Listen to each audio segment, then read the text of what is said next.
Praise the lord. ದೇವರ ಒಳ್ಳೆಯ ಮತ್ತು ಪ್ರೀತಿಯ ಸೃಷ್ಟಿಯಾದ ನನ್ನ ಸಹೋದರ ಸಹೋದರಿಯರೇ, ನಿಮ್ಮೆಲ್ಲರಿಗೂ ನಮ್ಮ ರಕ್ಷಕನಾದ ಯೇಸು ಕ್ರಿಸ್ತನ ಹೆಸರಿನಲ್ಲಿ ವಂದನೆ ಹಾಗೂ ಈ ದಿನದ ವಾಕ್ಯ ಧ್ಯಾನಕ್ಕಾಗಿ ಸ್ವಾಗತ. ಪ್ರಾರ್ಥನೆ ಮಾಡಿಕೊಳ್ಳೋಣ. ಪರಿಶುದ್ಧನಾದ ಪರಲೋಕದ ತಂದೆಯೇ, ನಿಮ್ಮ ಪರಿಶುದ್ಧ ನಾಮಕ್ಕೆ ಸ್ತೋತ್ರವಾಗಲಿ. ಅಪ್ಪ, ಈ ದಿನದ ವಾಕ್ಯ ಭಾಗವು ಕರ್ತನೆ ಯೌವನಸ್ಥರಿಗಾಗಿ ಇದೆ ಕರ್ತನೆ. ಅಪ್ಪ, ಅವರು ಈ ವಾಕ್ಯಗಳನ್ನು ನೋಡುವಾಗ ಕೇಳುವಾಗ ಸ್ವಾಮಿ, ಅವರ ಹೃದಯದೊಟ್ಟಿಗೆ ನೀನು ಮಾತನಾಡು. ನಿನ್ನ ಇಚ್ಛೆ ಅವರ ಜೀವಿತದಲ್ಲಿ ನೆರವೇರುವಂತೆ ಅವರನ್ನು ಕೈ ಹಿಡಿದು ನಡೆಸು ಸ್ವಾಮಿ. ಎಲ್ಲಿಯೂ ದಾರಿ ತಪ್ಪಿ ಹೋಗದಂತೆ ನಿನಗೂ ತಂದೆ ತಾಯಿಗಳಿಗೂ ವಿಧೇಯರಾಗಿ ಜೀವಿಸಲು ಸಹಾಯ ಮಾಡಬೇಕಾಗಿ ಯೇಸುವಿನ ಹೆಸರಿನಲ್ಲಿ ಬೇಡಿ ಹೊಂದಿದ್ದೇವೆ ನಮ್ಮ ತಂದೆಯೇ, ಆಮೇನ್. ಕರ್ತನಲ್ಲಿ ಪ್ರಿಯ ಯೌವನಸ್ಥರೇ, ನಿನ್ನೆ ದಿನದ ವಿಡಿಯೋನಲ್ಲಿ ಮಾತಾಡ್ತಾ ಯೌವನದಲ್ಲಿಯೇ ನಿನ್ನ ಸೃಷ್ಟಿಕರ್ತನನ್ನು ಸ್ಮರಿಸು, ಅದರ ಮುಂದುವರೆದ ಭಾಗವಾಗಿ ವಿಡಿಯೋದ ಕೊನೆಯಲ್ಲಿ ಹೇಳ್ತಾ ಇದ್ದೆ, ನೀವು ನಿಮಗೆ ಸರಿ ಕಾಣುವುದನ್ನೇ ಸ್ವೀಕರಿಸುವುದರ ಮೂಲಕ, ನಿಮಗೆ ಸರಿಯಾಗಿ ತೋಚುವ ಆಲೋಚನೆಗಳ ಮೂಲಕವೇ ನಿಮ್ಮನ್ನು ಹಾಳು ಮಾಡುವಂಥದ್ದು ನಿಮಗೆ ಕಾಣಿಸದೇನೆ ನಿಮ್ಮ ಜೊತೆಯಲ್ಲೇ ಇದ್ದು ನಿಮ್ಮನ್ನು ಮೋಸ ಮಾಡುತ್ತದೆ ಅಂತ. ಹಾಗಾದ್ರೆ ಅದು ಹೇಗೆ, ಯಾವ ತರ ಅಂತ ನೋಡೋಣ. ಪ್ರಿಯ ಯೌವನಸ್ಥರೇ, ನೀವು ಯಾವಾಗ ಹಿರಿಯರ ಮಾತುಗಳನ್ನು, ತಂದೆ ತಾಯಿಯರ ಮಾತುಗಳನ್ನು ನಿರಾಕರಿಸಿ ಮುಂದೆ ಹೋಗ್ತಿರೋ ಆವಾಗ ಇದು ನಡೆಯುತ್ತೆ. ಕಾನ್ಫಿಡೆನ್ಸ್ ಅಲ್ಲ, ಓವರ್ ಕಾನ್ಫಿಡೆನ್ಸ್ ಇಂದ ಹೀಗೆಲ್ಲ ಆಗುತ್ತೆ. ಅರ್ಥ ಆಗೋ ಹಾಗೆ ಹೇಳ್ತೀನಿ ಕೇಳಿ. ನೀವು ಯಾವಾಗ ಮನೆಯವರನ್ನ ನಿರಾಕರಿಸಿ ಹೊರಗೆ ಹೋಗ್ತೀರೋ ಆಗ ನಿಮಗೆ ಸಿಗುವುದು ಗುರುತು ಪರಿಚಯ ಇಲ್ಲದವರು ಹಾಗೂ ಪರಿಚಯ ಇರುವವರು ಸಹ ಸಿಗ್ತಾರೆ. ಮತ್ತೆ ಫ್ರೆಂಡ್ಸ್ ನೋಡಿ, ಇಲ್ಲಿ ಗಮನಿಸಿ, ಇವರೆಲ್ಲ ಕೆಟ್ಟವರು ಅಂತ ನಾನು ಹೇಳ್ತಿಲ್ಲ. ಆದರೆ ಇಂಥವರ ಕೆಲವರ ಮೂಲಕ ಸೈತಾನನ ಬಲೆಗೆ ಬಹಳ ಸುಲಭವಾಗಿ ನೀವು ಸಿಕ್ಕಿ ಬೀಳ್ತೀರಾ ಅಂತ ನಿಮ್ಮನ್ನ ಎಚ್ಚರಿಸ್ತಾ ಇದ್ದೀನಿ. ನೋಡಿ, ಒಂದು ಸತ್ಯವಾದ ಮಾತು ಹೇಳ್ತೀನಿ ಕೇಳಿ. ಈ ಲೋಕದಲ್ಲಿ ನಿಮ್ಮನ್ನು ನಿಮ್ಮ ತಂದೆ ತಾಯಿಗಳಿಗಿಂತ ಹೆಚ್ಚಾಗಿ ಪ್ರೀತಿಸುವವರಾಗಲಿ, ನಿಸ್ವಾರ್ಥ ಪ್ರೀತಿಯಿಂದ ನೋಡುವವರಾಗಲಿ, ನಿಮ್ಮ ತಂದೆ ತಾಯಿಯನ್ನು ಬಿಟ್ಟರೆ ಬೇರೆ ಯಾರೂ ಸಿಕ್ಕುವುದಿಲ್ಲ. ನಿಮ್ಮ ತಂದೆ ತಾಯಿಗಳು ಬಡವರೇ ಆಗಿರಬಹುದು ಅಥವಾ ಐಶ್ವರ್ಯವಂತರೇ ಆಗಿರಬಹುದು, ಆದರೆ ನಿಮ್ಮ ಜೀವನದಲ್ಲಿ ನಿಮ್ಮ ತಂದೆ ತಾಯಿಗಳು ನಿಮ್ಮನ್ನು ಪ್ರೀತಿಸುವಷ್ಟು ಬೇರೆ ಯಾರೂ ಪ್ರೀತಿಸಲು ಸಾಧ್ಯವಿಲ್ಲ. ಯಾಕೆಂದರೆ ತಂದೆ ತಾಯಿಗಳದು ನಿಸ್ವಾರ್ಥವಾದ ಪ್ರೀತಿ. ಆದರೂ ತಂದೆ ತಾಯಿಗಿಂತ ಹೆಚ್ಚಾಗಿ ನಮ್ಮನ್ನು ಪ್ರೀತಿಸೋದು ಆ ದೇವರು ಮಾತ್ರ. ಆ ದೇವರದು ಸಹ ನಿಸ್ವಾರ್ಥ ಪ್ರೀತಿ. ಮತ್ತೆ ಇನ್ನೂ ಒಂದು ಸತ್ಯವಾದ ಮಾತು ಹೇಳ್ತೀನಿ ಕೇಳಿ. ನೀವ್ಯಾರು ಕೆಟ್ಟವರಾಗಬೇಕು ಅಂತನಾಗ್ಲಿ, ಕೆಟ್ಟ ದಾರಿ ತುಳಿಬೇಕು ಅಂತನಾಗ್ಲಿ ತಂದೆ ತಾಯಿಯನ್ನು ತೊರೆಯೋದಿಲ್ಲ. ಅದು ನನಗೆ ಚೆನ್ನಾಗಿ ಗೊತ್ತು. ಮನೆ ಬಿಟ್ಟು ಹೋಗೋದಿಲ್ಲ. ಆದ್ರೆ ನಿಮ್ಮ ಮನಸ್ಸಿನಲ್ಲಿ ಕೆಲವೊಂದು ಆಲೋಚನೆಗಳಿರುತ್ತೆ. ನಾನು ಬೆಳಿಬೇಕಂದ್ರೆ ನನ್ನ ತಂದೆ ತಾಯಿ ನನಗೆ ಸಪೋರ್ಟ್ ಮಾಡ್ತಾ ಇಲ್ಲ, ನಾನು ಇದರಲ್ಲಿ ಒಂದು ಸಾಧನೆ ಮಾಡಬೇಕು ಅನ್ಕೊಳ್ತಾ ಇದ್ದೀನಿ, ಅದಕ್ಕೆ ನನ್ನ ತಂದೆ ತಾಯಿ ಸಪೋರ್ಟ್ ಮಾಡ್ತಿಲ್ಲ, ನನಗೆ ಅಡ್ಡಿಪಡಿಸ್ತಾ ಇದ್ದಾರೆ ಅನ್ನೋ ಒಂದು ಆಲೋಚನೆ ಮಾತ್ರ ನಿಮ್ಮ ತಲೆನಲ್ಲಿ ಓಡ್ತಾ ಇರುತ್ತೆ. ಆದ್ರೆ ತಂದೆ ತಾಯಿ ಯಾಕೆ ಅದನ್ನ ಬೇಡ ಅಂತ ಹೇಳ್ತಾ ಇದ್ದಾರೆ ಅಂತ ಅರ್ಥ ಮಾಡ್ಕೊಳೋಷ್ಟು ಸಹನೆ ನಿಮಗೂ ಇರೋದಿಲ್ಲ. ಆದ್ರೆ ನಿಮ್ಮ ಮನಸ್ಸಿನಲ್ಲಿರುವಂತ ಆಲೋಚನೆ ನಾವು ನಿಲ್ಲಬೇಕು, ನಾವು ಗೆಲ್ಲಬೇಕು, ಏನಾದ್ರೂ ಒಂದು ಸಾಧನೆ ಮಾಡಬೇಕು ಅನ್ನೋದೇ ಆಗಿರುತ್ತೆ. ಅದು ನನಗೆ ಚೆನ್ನಾಗಿ ಗೊತ್ತು. ನಾವು ಜೀವನದಲ್ಲಿ ಗೆಲ್ತೀವಿ, ಚೆನ್ನಾಗಿರ್ತೀವಿ, ಒಳ್ಳೆ ಸಂಪಾದನೆ ಮಾಡ್ತೀವಿ, ನಾವೇನು ಅಂತ ತೋರಿಸ್ತೀವಿ ಅಂತ ಆತುರದ ನಿರ್ಧಾರ ಮಾಡ್ತೀವಿ.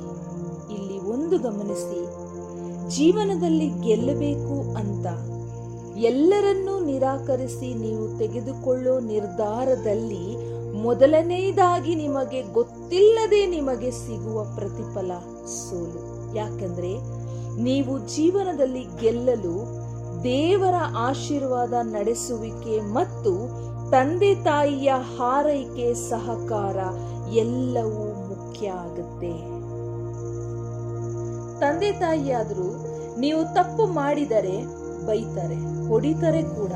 ಆದರೆ ಮನೆಯಲ್ಲಿ ನೀವು ಅವರ ಜೊತೆ ಸುರಕ್ಷಿತವಾಗಿ ಇರ್ತೀರಿ. ಏನೇ ಗಂಡಾಂತರ ಬಂದರೂ ತಂದೆ ತಾಯಿ ಮುಂದೆ ನಿಂತು ನಿಮ್ಮನ್ನ ಕಾಪಾಡಿಕೊಳ್ತಾರೆ. ತಾವು ಊಟ ಮಾಡಿಲ್ಲ ಅಂದ್ರೂ ನೀವು ಎಷ್ಟೇ ಕೋಪ ಮಾಡಿಕೊಂಡಿದ್ರು ನಿಮ್ಮನ್ನು ಎಬ್ಬಿಸಿ ಊಟ ಕೊಡ್ತಾರೆ. ನಿಮ್ಮನ್ನ ಎಷ್ಟೇ ಬೈದ್ರು ಹೊಡೆದ್ರು ನಿಮಗೆ ಕಾಣದೇ ಇರೋ ರೀತಿನಲ್ಲಿ ಅವರು ತಾವು ಸಹಿತ ನೋವು ತಿಂತ ಇರ್ತಾರೆ. ನಿಮಗೆ ಒಡೆದು ಬೈದು ಅವರು ಸಂತೋಷವಾಗಿ ಇರೋದಿಲ್ಲ. ಈ ಸತ್ಯನ ಅರ್ಥ ಮಾಡ್ಕೊಳ್ರಿ. ತಂದೆ ತಾಯಿಗಳನ್ನ ಬಿಟ್ಟು ನೀವು ಯಾರನ್ನ ನಂಬಿ ಮುಂದೆ ಬಂದಿರ್ತೀರೋ, ಅಂದ್ರೆ ಜೀವನದಲ್ಲಿ ನಾವು ಗೆಲ್ಲಬೇಕು ಅಂತ ಅನ್ಕೊಂಡು ಮುಂದೆ ಬಂದಿರ್ತೀರೋ, ಅವರ ಮೂಲಕವೇ ನಿಮ್ಮ ಜೀವನ ಹಾಳಾಗಿ ಹೋಗುತ್ತೆ. ಎಚ್ಚರವಾಗಿರ್ರಿ. ಮನೆಯಿಂದ ಏನೋ ಹೊರಬಂದ್ವಿ, ತಂದೆ ತಾಯಿಯ ಕಾಟ ಇನ್ನ ಇಲ್ಲ ಅಂತ ರಿಲ್ಯಾಕ್ಸ್ಗೋಸ್ಕರ ಸಿಗರೆಟ್ ಸ್ಟಾರ್ಟ್ ಮಾಡ್ತೀರಿ, ಡ್ರಿಂಕ್ ಸ್ಟಾರ್ಟ್ ಮಾಡ್ತೀರಿ. ಮತ್ತೆ ಏನೋ ಒಂಥರ ಫ್ರೀ ಆದಂತಹ ಅನುಭವ, ನಮ್ಮನ್ನು ಹೇಳೋರಿಲ್ಲ ಕೇಳೋರಿಲ್ಲ, ನಮಗೆ ಇಷ್ಟ ಬಂದ ರೀತಿನಲ್ಲಿ ನಾವು ಬದುಕಬಹುದು, ನರಕದಿಂದ ನಾವು ಹೊರಗಡೆ ಬಂದ್ವಿ ಅನ್ನೋ ಅನುಭವ ಆ ತಕ್ಷಣಕ್ಕೆ ಅಥವಾ ಕೆಲವು ದಿನಗಳವರೆಗೆ ನಿಮಗೆ ಇರುತ್ತೆ. ಆದ್ರೆ ಸತ್ಯ ಏನು ಅಂದ್ರೆ, ನಿಜವಾಗಲೂ ಸ್ವರ್ಗದಿಂದ ನರಕಕ್ಕೆ ಆಗಲೇ ನೀವು ಎಂಟ್ರಿ ಆಗೋದು. ಆದರೆ ಅದರ ಅರಿವು ನಿಮಗೆ ಇರೋದಿಲ್ಲ. ನಿಧಾನವಾಗಿ ಒಂದೊಂದೇ ಕೆಟ್ಟ ಅಭ್ಯಾಸಗಳು ನಿಮಗೆ ಗೊತ್ತಿಲ್ಲದೆ ನಿಮ್ಮ ಜೀವನದ ಅತಿ ಪ್ರಾಮುಖ್ಯ ಸ್ಥಾನವನ್ನು ಆಕ್ರಮಿಸಿರುತ್ತೆ. ಒಂದು ವೇಳೆ ನಿಮ್ಮ ಜೊತೆಯಲ್ಲಿರುವವರು ನಿಮಗೆ ಮೋಸ ಮಾಡಬೇಕು ಅಂತ ಅನ್ಕೊಂಡಿದ್ರೆ ತುಂಬಾ ಸುಲಭವಾಗಿ ನಿಮ್ಮನ್ನ ಕತ್ತಲೆಯ ಪ್ರಪಂಚಕ್ಕೆ ತಳ್ಳಿಬಿಡ್ತಾರೆ. ಆ ಕತ್ತಲೆ ಪ್ರಪಂಚದಲ್ಲಿ ಯಾರೂ ನಿಮಗೆ ಕರುಣೆ ತೋರಿಸುವುದಿಲ್ಲ. ಪ್ರೀತಿಯ ಬಲೆಯಲ್ಲಿ ಬಿದ್ದವರಾಗಿರಬಹುದು ಅಥವಾ ಕೆಲಸ ಹುಡುಕಿ ಬಂದವರಾಗಿರಬಹುದು. ಈ ರೀತಿಯಾದಂತಹ ಯವನಸ್ಥರು ಒಂದು ವೇಳೆ ಹ್ಯೂಮನ್ ಟ್ರಾಫಿಕಿಂಗ್ಗೆ ಏನಾದರೂ ಸಿಕ್ಕಿ ಬಿದ್ರೆ ಅದರಿಂದ ದೂರ ಬರೋದಾಗ್ಲಿ ತಪ್ಪಿಸಿಕೊಳ್ಳೋದಾಗ್ಲಿ ಸಾಧ್ಯವೇ ಇಲ್ಲ. ಹೊರಗಡೆ ಇರುವಂತ ಜನಗಳು ಯಾರು ನಿಮ್ಮನ್ನ ಕರುಣೆಯಿಂದ ನೋಡೋದಿಲ್ಲ. ನಿಮಗೆ ನೋವಾದ್ರೆ ತಾವು ನೋವು ಪಡೋದಿಲ್ಲ. ನಿಮಗೆ ನೋವಾದ್ರೆ ಅವರು ಕಣ್ಣೀರು ಹಾಕೋದಿಲ್ಲ. ಮುಖ್ಯವಾಗಿ ಇನ್ನೊಬ್ಬರಿಗೆ ನೋವು ಕೊಟ್ರೇನೆ ನಾವು ಬದುಕೋದು ಎನ್ನುವಂತಹ ಮನಸ್ಥಿತಿನಲ್ಲಿ ಅವರಿರ್ತಾರೆ. ಅಂತಹ ಜನಗಳ ಮಧ್ಯದಲ್ಲಿ ಏನಾದರೂ ನೀವು ಸಿಕ್ಕಾಕೊಂಡ್ರೆ ನಿಜವಾಗ್ಲೂ ನೀವು ನರಕದಲ್ಲಿ ಸಿಕ್ಕಿ ಬೀಳ್ತೀರ. ನಿಮ್ಮಿಂದ ಅವರು ಬಯಸೋದು ಅವರಿಗೆ ಸಿಕ್ಕಿಲ್ಲ ಅಂದ್ರೆ ನಿಮಗೆ ನರಕ ಅಂದ್ರೆ ಏನು ಅಂತ ಗೊತ್ತಾಗೋಷ್ಟು ಹಿಂಸೆ ಅವರು ನಿಮಗೆ ಕೊಡ್ತಾರೆ. ಜೀವನನೇ ನರಕ ಆಗಿಬಿಡುತ್ತೆ. ಆಗ ನಿಮಗೆ ತಂದೆ ತಾಯಿಯ ಬೆಲೆ ಗೊತ್ತಾಗುತ್ತೆ. ದಯಮಾಡಿ ಯವನಸ್ಥರೇ, ಆ ಒಂದು ಪರಿಸ್ಥಿತಿಗೆ ಹೋಗಿ ಸಿಕ್ಕಾಕೋಬೇಡ್ರಿ. ತಂದೆ ತಾಯಿಗಳು ನಿಮಗೆ ಏನೇ ಹೇಳಿದ್ರು ನಿಮ್ಮ ಮೇಲಿರುವಂತಹ ಪ್ರೀತಿಯಿಂದನೇ ಹೇಳ್ತಾರೆ ಹೊರತು ನಿಜವಾಗ್ಲೂ ನಿಮಗೆ ಕೆಟ್ಟದಾಗಬೇಕು ಅನ್ನೋ ಉದ್ದೇಶ ತಂದೆ ತಾಯಿಯ ಹೃದಯದಲ್ಲಿ ಇರೋದಿಲ್ಲ. ದಯಮಾಡಿ ತಂದೆ ತಾಯಿ ಮಾತಿಗೆ ಬೆಲೆ ಕೊಡ್ರಿ. ತಂದೆ ತಾಯಿ ಮಡಿಲಿಗಿಂತ ತಂದೆ ತಾಯಿಯ ಆಶ್ರಯದಲ್ಲಿ ಇರೋದಕ್ಕಿಂತ ಸುರಕ್ಷಿತವಾದ ಜಾಗ ಈ ಪ್ರಪಂಚದಲ್ಲಿ ಬೇರೊಂದಿಲ್ಲ. ದಯಮಾಡಿ ತಂದೆ ತಾಯಿಯನ್ನ ಪ್ರೀತಿಸಿ ಗೌರವಿಸಿ ಅವರ ಮಾತಿಗೆ ವಿಧೇಯರಾಗಿರಿ. ದೇವರಿಗೆ ಒಳಗಾಗಿರಿ.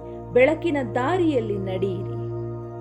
ತಂದೆ ದೇವರು ನಿಮ್ಮೆಲ್ಲರ ಹೃದಯಗಳಲ್ಲಿ ವಾಸಿಸಿ ಸರಿಯಾದ ಮಾರ್ಗದಲ್ಲಿ ನಡೆಯಲು ಆತನು ನಿಮಗೆ ಸಹಾಯ ಮಾಡಲಿ ಅಂತ ಬೇಡ್ಕೊಳ್ತೀನಿ. ಆಮೇಲೆ